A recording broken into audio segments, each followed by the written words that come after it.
What's happening right now? There we go. And we are live with another episode of Brownish Live. Yes. You guys know my beautiful and hilarious and funny co-host, Sasha Merci. Thank you for having me. How are you? How's it going? I'm doing very well. I've been super busy, but it's good. It's good, and I'm learning how to balance, so that's great. How about you? How you doing? What? Huh? Busy doing what? I Like we don't don't follow you on IG. Like we don't see your stories. Busy filming, my TV show, like your Demon for Fuse. Also, I don't know if you guys saw this, or I don't know if you saw this. I was so hungry. Me and Dee went out the other day, and we tried to get food. Oh, I saw. The walkthrough. Oh, I saw. We walked through a drive-through, and they did not. No, they will not. And Dee was like, "Yo, like it's crazy because they're discriminating." She's like, "I identify as a car." We were drunk. Are you trying to start a new? Is this like car lives matter? Yeah, I was like, I'm like, "Yo, they're discriminating because I have my vehicles and it's my two legs." Oh, so you get pedestrians? Yeah, exactly. So what the heck? We got money, but so we ended up getting an Uber to go through the drive-through, and we ordered then and ate in the car, respectfully. So wait, hold on. You ordered the Uber. Your start destination is at the start of the drive-through, and drop off is at the end, or where did you take? He drove us home, but I thought about it. I was like, maybe, but nah, he ended up driving us home. We ate the food all the way till we got home, and then it was nice. I gave him a tip. How is this not a business plan that we could pitch to Shark Tank? It's not Uber. It's just, listen, you need drive-through. Right. This is what we do.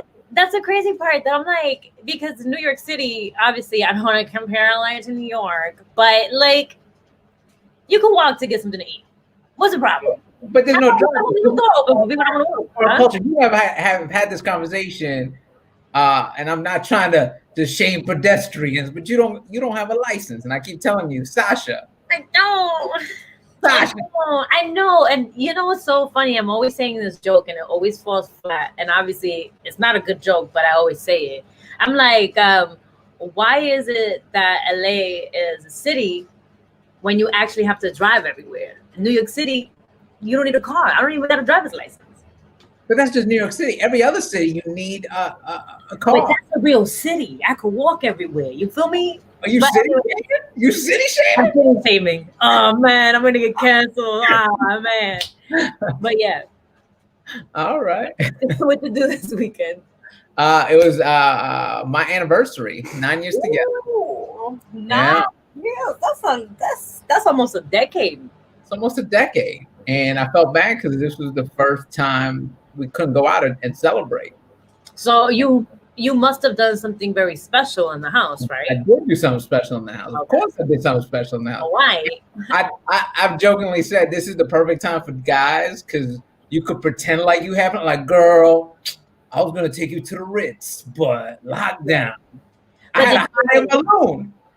Little lockdown got us. All right. It's the perfect time to stunt. But did you bring the Ritz to her? Her? I ordered from her favorite restaurant. They delivered it to the house. And then I had a 3-piece mariachi band play for us in the backyard. And we sat there with the boys and we got to hear them sing to us and serenade her. And I think we danced a little. It was just Are you fucking serious? That's so romantic. Just a little something, That's romantic. Yo, I'm happy. Just, nice, man. Oh, wow. Just saying, fellas, I've set the bar. It's just a little something. You really you really raised the bar for sure. For sure. Well, because I felt bad. I was like, we can't go out. So the money I would have spent on babysitter, and I was like, why not try to do something special at the house? Yeah. And try to make it special for everybody. I think you killed it. I think you did an amazing job. I think I did all right. Ain't nobody was thinking like that. Yeah. So the men that are watching this right now, they're like, oh fuck. Hopefully they're not watching it with their wives because they're gonna be like, look at what Erik did. You can't do this for me. You said everything was closed. Anyway, let's get this show started. I'm excited. We've got two people that I'm big fans of. I met them last year at Hispanicize. They were doing a panel right after our panel, and I got to watch a little bit. And they just dope creators. I've been watching them on Instagram. They've been doing these lives, but I want to bring them in because I want them to talk about everything that they've been creating, the platform. So without further ado, first up, they're both co-founders of Millennial Women Inc. Melissa, she's been a dope actress. She was blogging, she was doing this podcast, but let's bring her in. Melissa, how do you pronounce the last name? I don't want to mess it up. Carcache? Carcache. Damn. Carcache. And also your sister, who is also a co-founder of Millennial Women Inc. Amazing singer, by the way. Follow her on Spotify. Give it up for Carcache. What's up, y'all? Ladies. Thank you for being part of the podcast. Oh my God. Thank you for having us. Of course. Yeah, and before we get started, I do want to give her a little love. I do follow you on Spotify. Go check out her latest single, everybody. Army of One. Thank you so much. That's amazing. So go check that out. Appreciate that. Amazing. Thank you. You're the best, Eric. You're the best. Latinos supporting Latinos. I love it. Yes, we need more of that. We need more of that right now. Yes. So how are you ladies holding up? How is lockdown in Miami, right? Yes, we're in Miami. I mean, listen, we just dodged a hurricane. I was like, we didn't feel nothing. I was thinking that. I was like, thank you for not letting us get this hurricane. You know, it's been interesting. People are still going to the beach, still living their life. We, however, we're really locked down. We haven't even been going to our studio, so we've kind of been taking it a little bit, taking more precautions, I feel, than most people out here, but it's pretty dead. You know, Miami in the summer, Miami in general is busy. There's no one in the streets. It's a little bit, we're living in weird times. It's definitely a weird time. I feel like, you know, obviously, like we have our health, the people that I love are healthy, so a lot to be grateful for. But I think what I've like had the most challenging time with this whole time is like waking up and having nowhere to go. Like you wake up and then you're like, where do I go? Like, where do I go? Okay, the kitchen, the couch, okay, you know. So like that's been like the most challenging thing for me. But you know, we're lucky to even say that. Some people are really going through it right now, you know. So no, that's true. Yeah. So you think about like the little, just like day to day where you'd be like, oh, I'm gonna go hang out at a coffee shop. That's all gone. Yeah, I know. Just like any like little minor thing that you used to take for granted. It's like that simple. I've narrowed it down to the root. Just like waking up, having nowhere to go, other than like the corners in your house. So like I switch it up. You know, sometimes I do like La Sala, or like I'll do like, you know, the little room. It's just, we got to get inventive, right? How you guys have been? You are both in LA. Both. It's been good. I mean, I had to adjust a lot because I feel like LA did prep me for this quarantine because I'm from New York City. So the social life there is like crazy. It's almost like Miami. New York City, you know, New Yorkers go to Miami for the weekend. So it's like sense of community and always being around and having something to do. When I first moved out here to LA, there was no such thing. So it was already hard for me in the beginning. And then I remember when the quarantine started happening and they're like, yeah, you know, they're like, the shutdown curfew hours are from 6 a.m. to 12 p.m. I'm like, what's the difference? I mean, obviously the thing that sucks is that like you can't eat inside of restaurants, which is like something that's, you know, part of the LA culture that I do miss. But a lot of these restaurants are finding a finding a way to like eat outside and all that stuff. So it's not as bad. And if you need to really hike, you can. Because not you know. You guys got mountains, okay? I call Melly at least once a day being like, I need to see a mountain. Like I need to see nature. Yeah. No, you guys have it good over there. It's you missed those little things, but I think also as a creative, it has sort of given us a lot of ups and downs. You know, I feel like it's been helpful because you're now home and you're like, all right, what can I create now? But it's also stifled us because, you know, as a comic, I need to be out experiencing things for me to write about. you know. And you know, before, I don't know if before the lockdown, you guys were doing a travel podcast. Yes, our podcast traveled across the United States. So like live podcast events. Yeah. It affects those things where you're just like, now you're not traveling, now you're not seeing things. And, you know, you don't want to just keep creating the same things that, you know, people sometimes don't want to talk about. Like, you don't want to keep talking about the lockdown. You don't want to keep talking about COVID and Corona, because it's all we think about. And if you put the news on, that's all it is. It's like, here's something new to be scared of. And you're just like, I don't know anymore. Well, you know what's so crazy is that last year, we do tour to get these episodes up, but we decided so that we can actually pump up more content. We're like, well, we have to find a way. This was last year. We have to find a way to do more in studios. We will call them in studios, so we can have an actual season.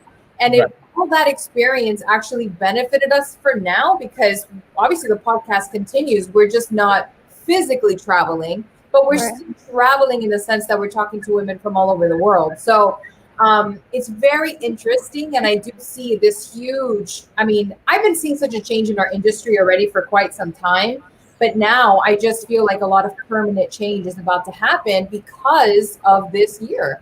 And I'm quite frankly, I'm kind of excited about it, because as creators, we are going to be able to have more control, more opportunity than ever. And it's not going to be as controlled anymore. At least I don't think so.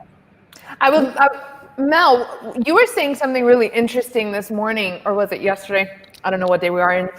But you were pretty much saying how what are days? I know, what are days? Like, I don't even know. But you were kind of just saying, like, it's true. So many people right now are, if they were consuming content before, now more than ever, because not that many, like, there's not much things to do. So people are constantly consuming content and just really involved in like kind of the real life aspects of things, right, Mel? Like you were saying how you feel like people are more interested in watching content in like influencers and stuff rather than like scripted stuff. Yeah, which was interesting.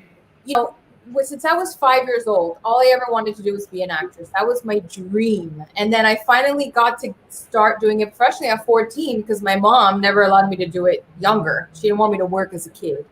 And at 14 I started, and I loved it. But I do see myself, you know, putting all my energy in the TikTok, you know, world now, and in Instagram stories, and just being consumed in real life stories, almost like the fiction side of what I fell in love with acting and movies and TV shows. I don't even find interesting anymore. Like the fact that I was on Netflix and I was literally for like an hour and I was like, nothing me llamaba la atención. It was like, nothing's calling to me. But then I was like, grab my phone and I spent 2 hours on TikTok. And I'm like, this is weird. Yeah. Coming from such a traditional, you know, from acting, of taking all the classes, working on a TV show for 4 seasons, doing all the things, now I don't consume it. It's kind of strange. It's interesting because I was having a conversation with my friend about this, that there is definitely a switch. And obviously right now during the quarantine, people are forced to stay home, right? So there is no scripted show that is going to talk about what's happening right now. Exactly. So the people that are around you or on your stories, they're going through this in real time with you. So I think that is one of the reasons why we're like, okay, what are they doing? Like, how are they dealing with this? And even if it's like the silliest thing of the dance, it is kind of distracting of the moment that we're going through right now, you know? Right. So I completely agree with that. And I just want to say, I want to commend you ladies, because like the mission that you guys were on before the quarantine, just bringing millennial women together, I think is so important. It's like, you know, you guys are Latinas, and, you know, obviously I'm Latina as well. And just seeing that, you know, we need to be together now more than ever, especially because as a Latina, you know, we have these preconceived notions of like who we need to be, right? And it's like, I was reading on you guys talking about the crisis, the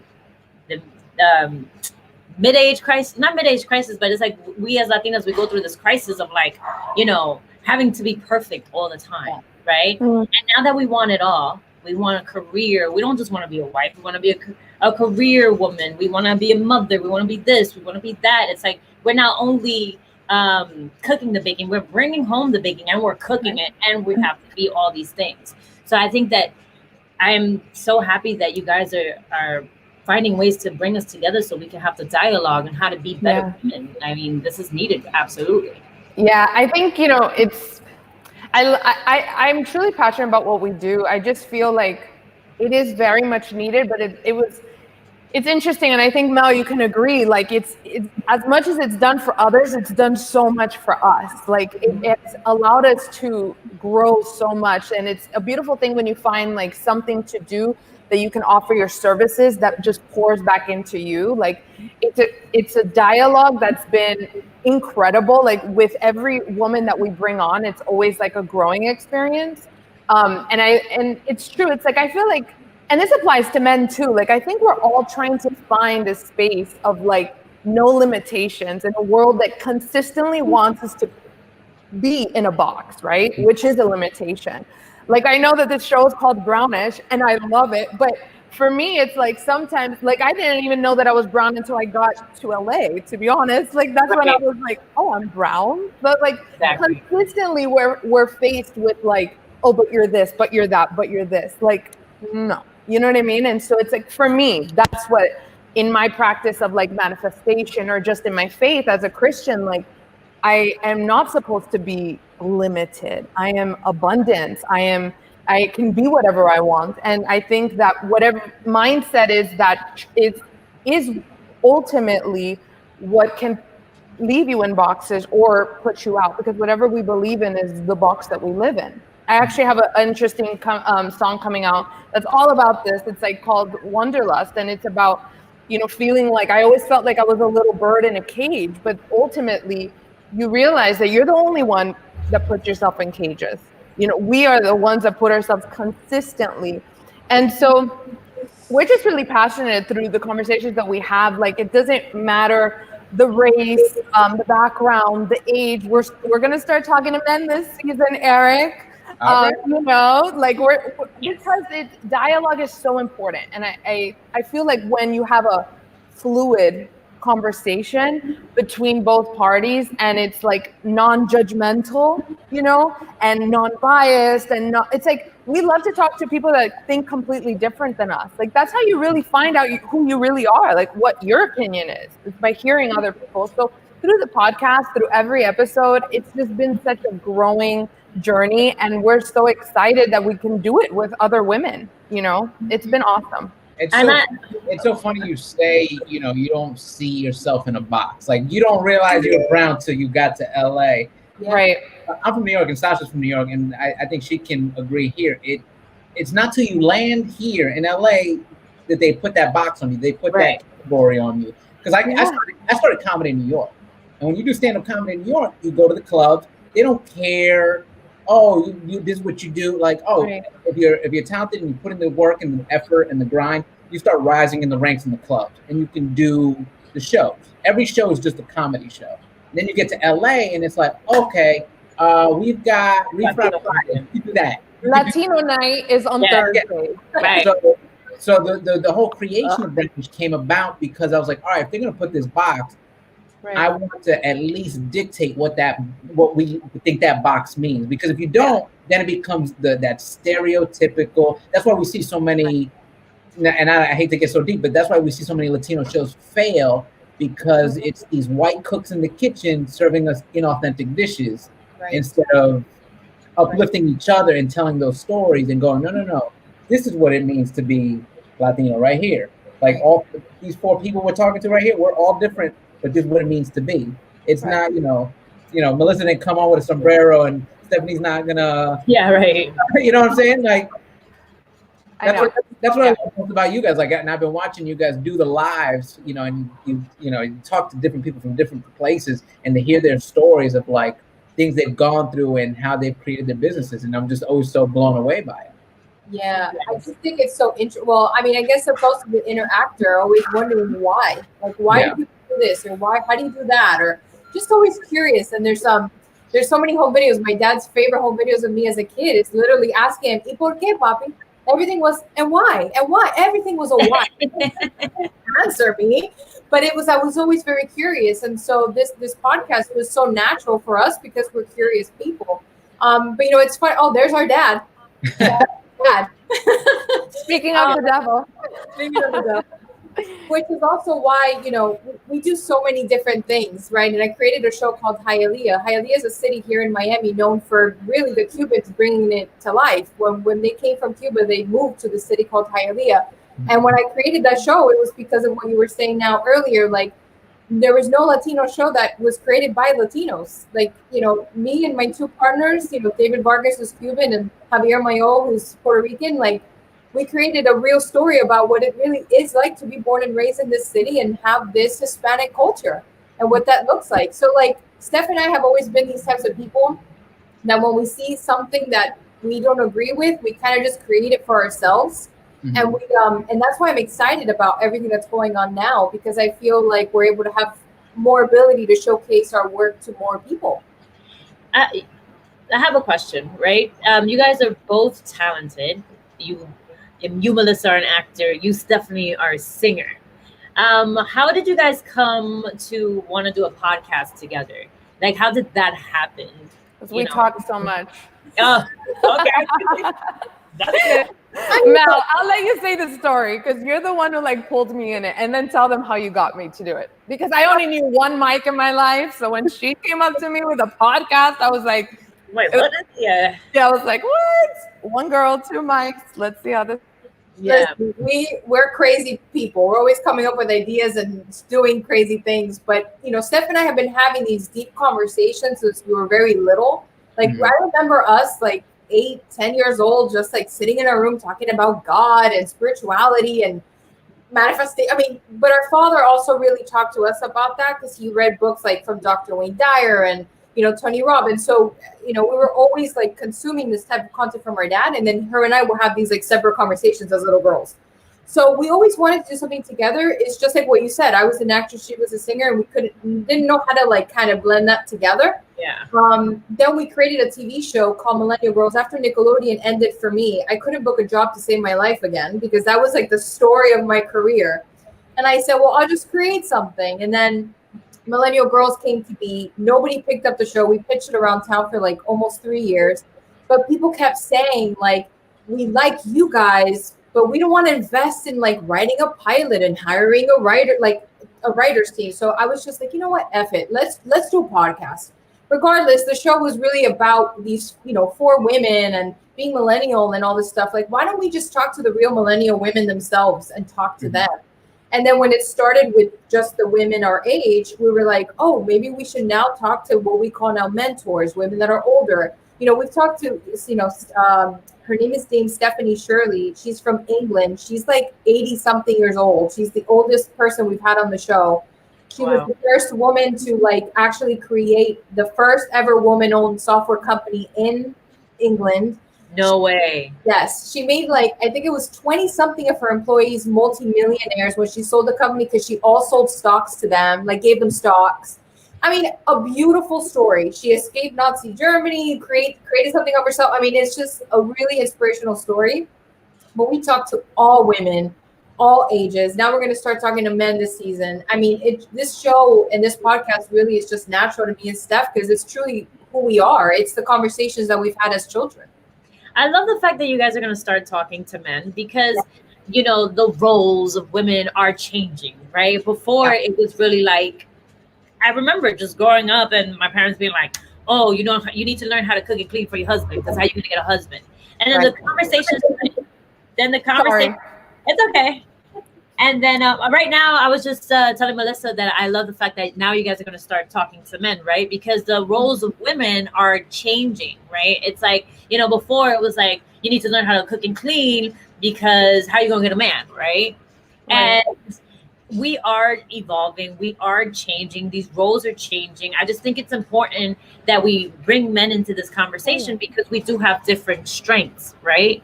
And I think that we are equal, but just differently. There are things that we can do. And for a very long time, this whole thing of women being leaders is like, and I think that millennials and us having these conversations are going to inspire the new leaders of the future, which will be women, and it is important that we do set this precedent because, again, women were never taught to see, never leaders, but at home, they're always leading everything. Yeah. Who's cleaning? Who's gonna make sure that people get fed, the kids, the husband, and like managing the money. It's like, if anything, they've been leading households forever, I was about to say that. Like, women have been leading for a very long time. And we just whisper in the guy's ear and be like, hey, hold up. Sorry.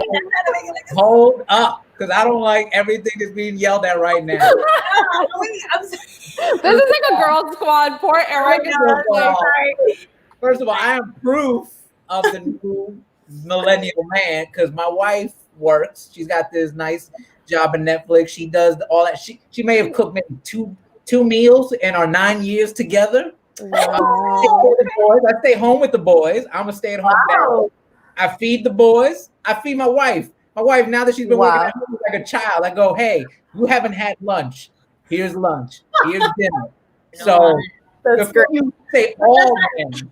But to your point, yeah, this is why we have to talk to men, because it is true. And it's like, I love what you're saying, Sasha. It's like, we are equal, but we are different in a beautiful way. Like, differences is beautiful. Like, if everybody was the same, things wouldn't function. You know what I mean? And it's like the yin and the yang. Like, and I'm all for that. And I think that this is why we have to bring in Mel. We always talk about it, but we're making it happen. Why we have to bring men into the conversation, because we're talking about relationships and how much the dynamics have changed.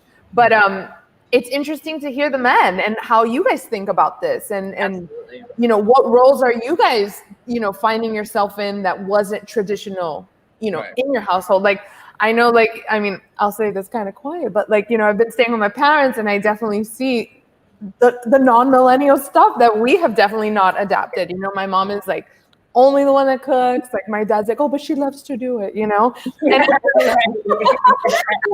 like, I mean, No, trust me, I have comic friends, and like the roles are changing, but it's funny because it's like, then you have your, I have uncles and who tease me still. It's like, oh, so you cook? Yeah. And you're like, oh, dude, it's a different time now. And like, but they were in that past way of doing things, but have changed. And it works. You know why? I feel like so many millennials, I see them in such like strong relationships, really happy relationships. Mm-hmm. And when I look at, some aunts and uncles and just like kind of in the traditional patterns, there's always one that is caring too much, which is usually the woman, relationships should be a partnership. And I think that this is why so many people are having fulfilling lives now, both equally, because they go into these partnerships as partners, so it's not just one person or all the household stuff there and the guy just takes out the trash. I'm being very stereotypical, but you know what I mean? It's like people are being conscious into coming into a relationship that's a partnership. And I think that this is why people are just so happy to now, in relationships. We are seeing millennials like being committed for like long term. Like, we are starting to see a lot of just happy relationships, which makes me happy. I'm a hopeless romantic, so. Yeah, me too, girl. Me too. I'm a Pisces, so I'm like always in romance. Oh, the Pisces. I'm always bringing up horoscopes, and Erik is like, "What the fuck?" I definitely, what you're saying is, it rings so freaking true, because as millennials, right? I feel like every millennial that I had a conversation with, they learned from their parents, right? Because they were exposed to a different type of struggle, right? Because your parents was just struggling to put food on the table, and they sacrificed their relationship within the marriage to make sure that that was a form of success, right? To like have your kids go to school and stuff like that. They didn't really necessarily like put too much into their marriage. And then you would see the other dynamic of like my parents, they weren't ready to have us, right? So they loved us, but they didn't want us, you know what I mean? So they did the best that they could to do certain things. And like as millennials, you see that and you be like, I don't want this. This is not what I want. I don't want a relationship like this. I don't, I know that my mom and dad are together. I'm just saying this as an example, but it's like, I know that my mom's been together for like 20 years, but they barely talk to one another. And I think that as millennials, we're the ones who have seen that. And that's why I guess like there's a lot of us that have commitment issues. Then there's the other ones that are like, yo, wait, this is not right. I need to find a fulfilling relationship for me. Right. Absolutely. And I think that's the beauty of our generation too. We are curious. We want to know. So we educate ourselves. We do have the internet to our advantage. We do have people that we admire on, you know, in the content on Instagram and everywhere else to kind of see who do I want to be? What do I want? What kind of relationship do I want? And you can set different examples for yourself because of the opportunities that we have that our parents didn't. Right. And it was interesting because I was reading an article on you guys and somebody said it's like grew up on Disney and social media. Like we're the generation that grew up on Disney and social media. So we're getting let down all the time, right? Because we're like, oh, like this is not what we were told when we were younger. Yeah. Like, my favorite Disney movie was Little Mermaid, and now I look at it and I'm like, she fucking changed herself for this man, and he's there for another bitch. Like, how dare she, you know? I'm never gonna change myself for anybody. But it, you know, it's something that we are learning to come to terms with and really changing and like. Yeah, but we're all in the personal self-development. Like I think for millennials in general, I think both for men and women, which is great. We're all into personal self-development. You know, we're so much more open to learning about other faiths, other practices. So I think all of that is great because the more we're open to learning, the more we can actually get to who we truly are instead of just adapting what was passed down. You know what I mean? And I think that's a beautiful thing that everybody deserves to do, which is to find out who you really are, whatever that is, you know, and you have a whole lifetime to do that. And how amazing, you know, we should all embrace that. So yeah, I think, and some Disney movies disappoint me too now, but I still love Disney. Oh my gosh. Yes. No, I still love Disney. Like, please, I'm a sucker for. I think you guys are I'll still watch Little Mermaid. I think what you guys are doing by having these conversations and also what social media has done, it sort of started a conversation. Like, I think a lot of it has to do with having that conversation. And then you get to see, like you said, like now you get to see all these things that we didn't know growing up of like, you know, whether it's religious beliefs, sexual, like whatever it is, right. Now you're learning there's so much more to your world than just this. Like if we look at relationships, you know, as an example, like everything is cyclical. You're only repeating what your parents did and what their parents did. Like, you know, I've said it before and I have no fear saying it, but I had to go to therapy with my wife because I didn't know how to communicate. Mm-hmm. I saw my parents and they barely talk to each other. So when me and my wife were having these conversations, right. Like you don't talk to me. I'm like, what are you talking about? I said 2 words at dinner. What are you? Right. Yeah. And then you grow and you learn these things about yourself and you go, oh, so for this to work, we should communicate because you can't read my mind. I can't read your mind. And that's where these arguments happen. I see what's happening here. Yeah, mind blown. Mind blown. So now I feel like my job as a father is to show my kids now, like, oh, this is a healthy relationship. Like we made it 9 years. We talk to each other. Like me and my wife will hug in front of our kids. We kiss in front of our kids. I don't think I ever saw my parents kiss one time. Yeah. Growing up. Like, I don't even think I even saw them hug or even high five. But you know what? I want to talk about this, Eric. So like, because we do find a lot of millennials that rather have like dogs than children. Okay. That's true. And I'm just feeling like, my gosh, Mom. Guys, it's going to happen. What you're saying right now, it's like, you know, you are teaching. Can you guys hear me? Because I think it's going out again. Go ahead. Yeah, you said, Am I back? You're back. Yeah, you're back.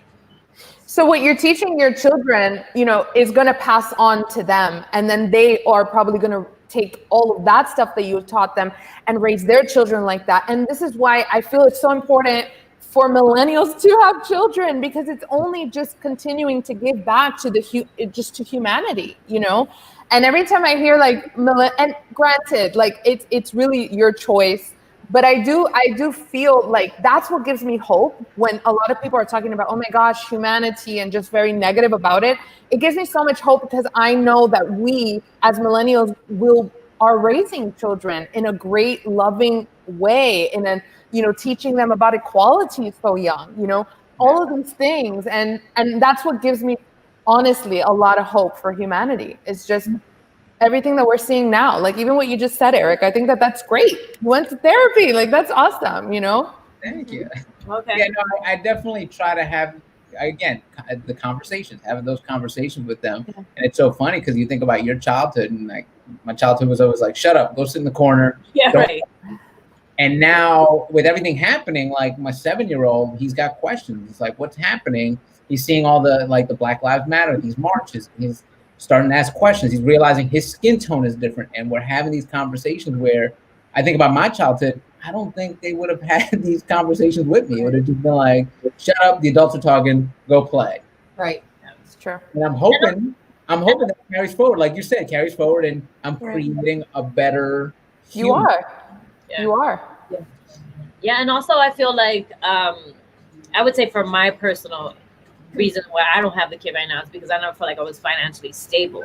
And one of the things that like I grew up having to worry about when I was living with my dad and stuff like that was food, like what we're gonna eat, or even like not really much food. It was like, okay, where are we gonna live in a place? Because he had us live in an apartment with 1 bedroom, so it was like 6 people in 1 room, right? Wow. So money was always like, even though we were never hungry, money was always like an issue. And like, you know, and I know that at one point he fell back and he's like, I don't want to, like, I'm sorry my kids have to see this or whatever. But it also had me determined that I'm like, you know what, I'm, you know, when I have a child, I'm gonna be able to be in a space where I can show them that I wanted them first, and 2, like that they're important, and they're important for the future of the world. So I think that, and I feel like that is also a conversation that me and my peers have. Yeah. Because I'm 30 and I still don't have a child, versus when my parents were their 30s, they already had 2 or 3. Right. Mm-hmm. So I think that that's another reason why a lot of us are like trying to make sure that like, okay, I'm financially stable enough to have a kid, or I'm in a place where I can have one. For sure. Exactly. And that's the beauty of our generation. We're very self-aware people by nature. Yes. We're always like paying attention, we're consuming things. And so therefore we're able to make the best decisions. But it's funny because even when we do have, because I don't have kids either, I'm 30. Oh, neither do I, for the record. Yeah. I'm either 31 or 32. I always forget my age, but I'm in my 30s. And I don't have children either. But I say, you know what? I know how I want to raise my kids, but I know when my kids get old, they're going to say, well, this I'm going to raise my children and everything you're talking, you know. So you're going to do the best you can, you know. And I think our parents, I believe they did the best that they could, you know. Yeah. Yes, absolutely. Same here. For sure. So switch gears a little bit. What is next for Millennial Women? I know you guys have been doing the IG lives. What guests do you guys have lined up? Or how do you even, before you get into that, how do you go about picking your guests? Because I've seen you guys from like, you had a baker from New Orleans one week. Yes. You had was a therapist. Like you guys go on a everywhere. Full. So like, how does that go about? Like, do you guys sit together and go, all right, what haven't we hit yet? What job haven't we done yet? You know what's amazing?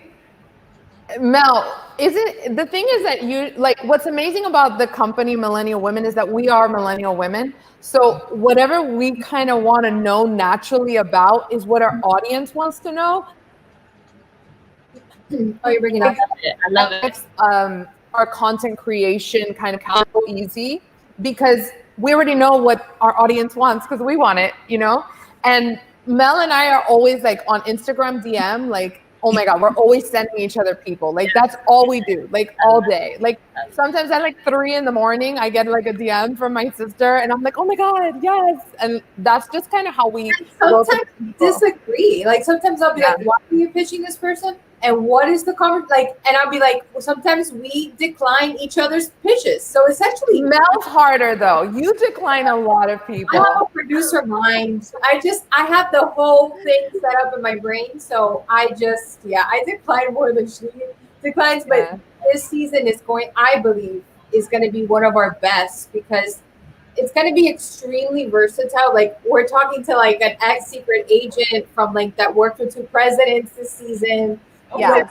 Talk to, a lot of faith-driven people, pastors. Like, we're going really widespread. I love it. So we're also gonna talk to men this season. So like, we have a very versatile season. The season 3 is gonna be, I think, our biggest and greatest. And I think value-wise, it's gonna be our strongest. I'm very excited. We're reading a lot of books, also a lot of authors we interview. So Steph and I listen to them. She reads them because I'm not a good comprehended. Yeah. Okay. I'm an Audible person, so I've been listening to a lot of books, and we pitch each other all day, and our goal is always to have 30 episodes a season. I think we're going to surpass it this one just because there's so many great people out there. And then our IG Lives is such a nice compliment because we bring back our old guests and we kind of check in because these are pre-recorded episodes. And so when we bring them back, we check in and kind of see how it is. And it also gives our audience the ability to kind of check it out if they haven't heard that episode yet. So we're having the time of our lives, but we have that going on. And we have a new family business that soft launched this week. And now we're diving into that. We're just doing a lot of things. Like, honestly, I look at it. I just can't believe our life. It just no limitations. Yes. No boxes. This is so exciting. You definitely gained a listener. Because everything you want to know, baby girls, I want to know too. We got you, Sasha. We got you. I will say this right now, well, also because we're finishing her book, the Secret Agent one. It's called Becoming Bulletproof is the name of the book. And, just the stories of what she's gone. I mean, she was even in the first tower that went down in 9/11. Like, her story is insane, but she teaches you as a woman how to become bulletproof. How to read people. Yes. How to read people, catch them when they're lying, like how to defend yourself, like so many great things. It's going to be a great conversation. That's definitely so important because I feel like women always have this imposter syndrome. I don't know if you guys ever suffered from it, but like I remember when my career started first taking off and people were like, I'm interested in you doing this and this, that, and the third. I'm like, me? I don't even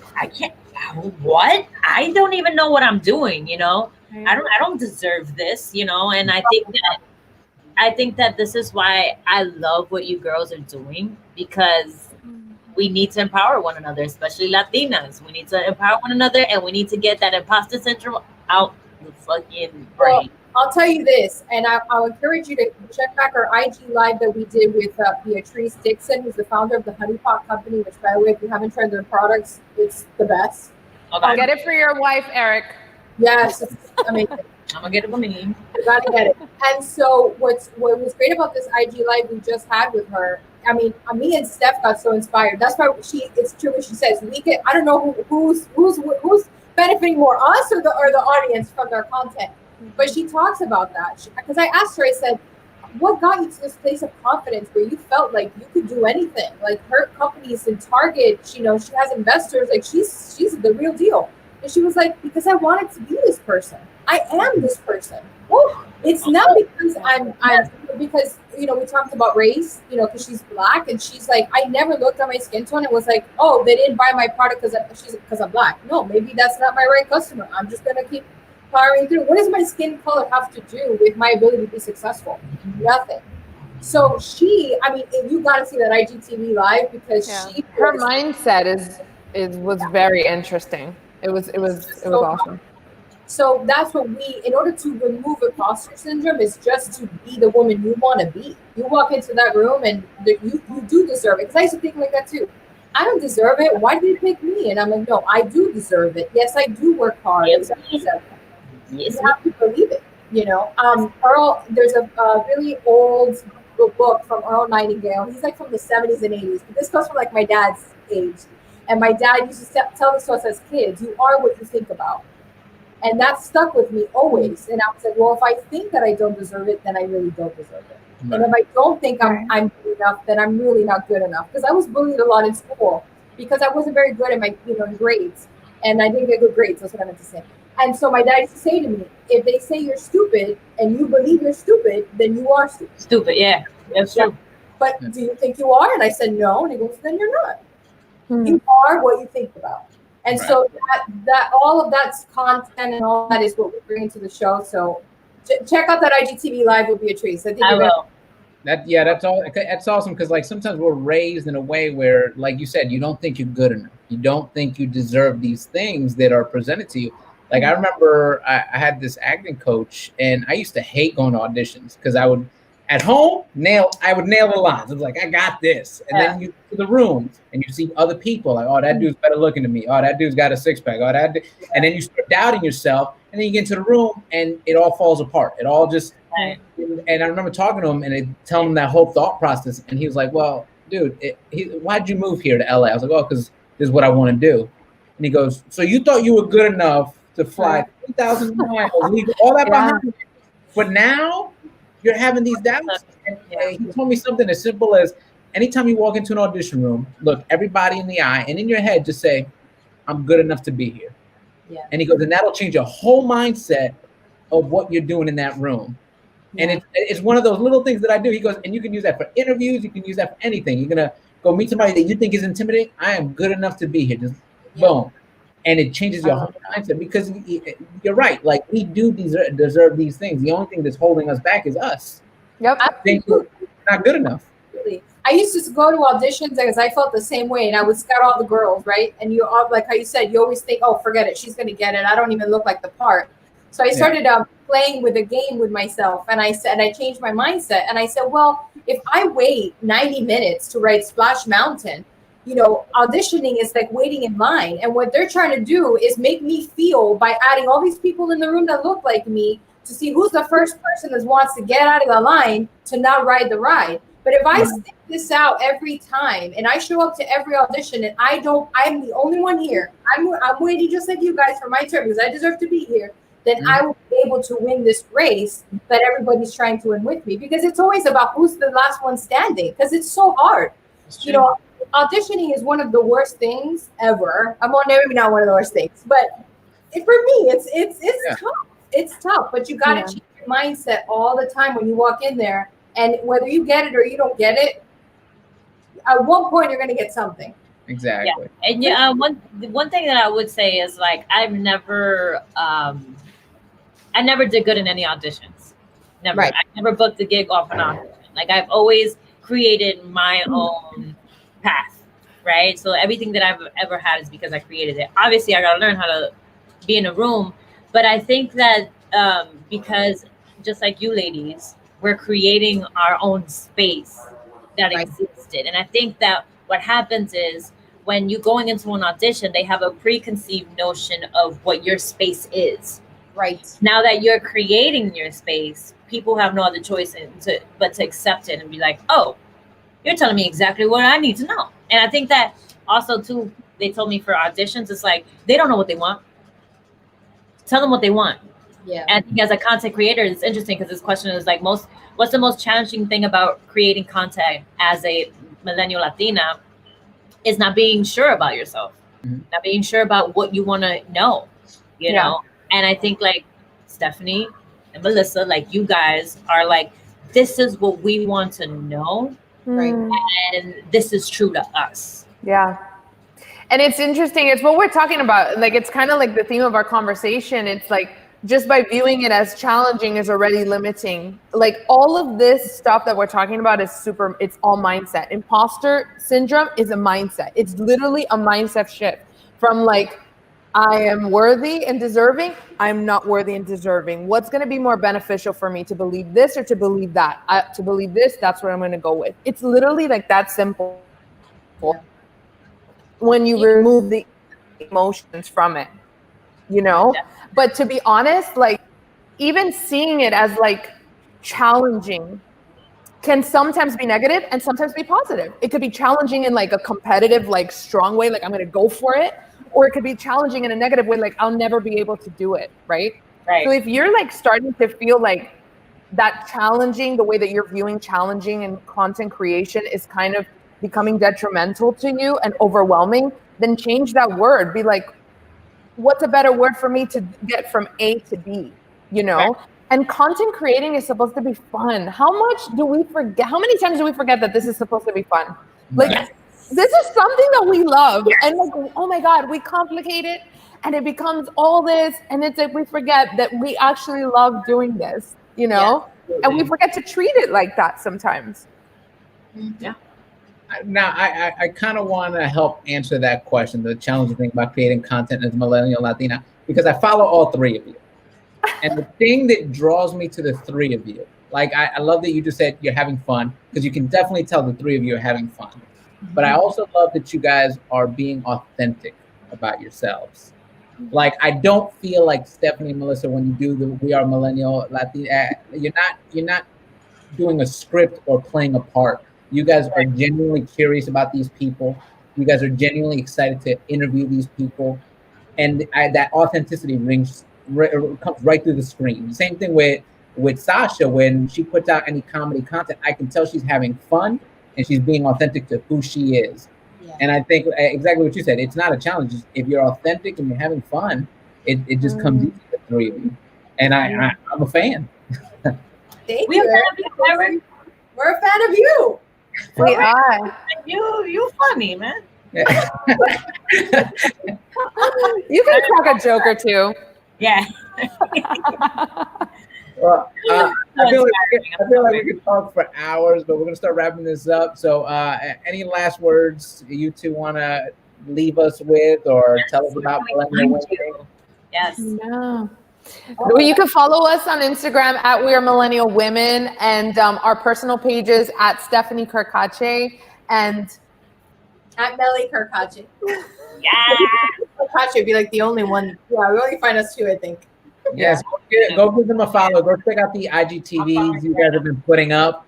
Again, like I've popped in, and on some of them, I'm not gonna lie, I've exited right out. There was one I think you guys were talking about fertility. I was like, I'm good. Oh my God. Can we see? Man, I can't see. But anyway, I'm following you guys right now. Perfect. We Are Millennial Women. Follow. Yes. You gotta follow me. All right, ladies. You guys are awesome. Thanks so much for having us. Yeah, thank you for joining us. Thank you, and I look forward to seeing more stuff. And when you guys start doing the men, just saying. Yes. For sure. All right, thank you guys for tuning in, and we'll see you next week. Thank you. Bye.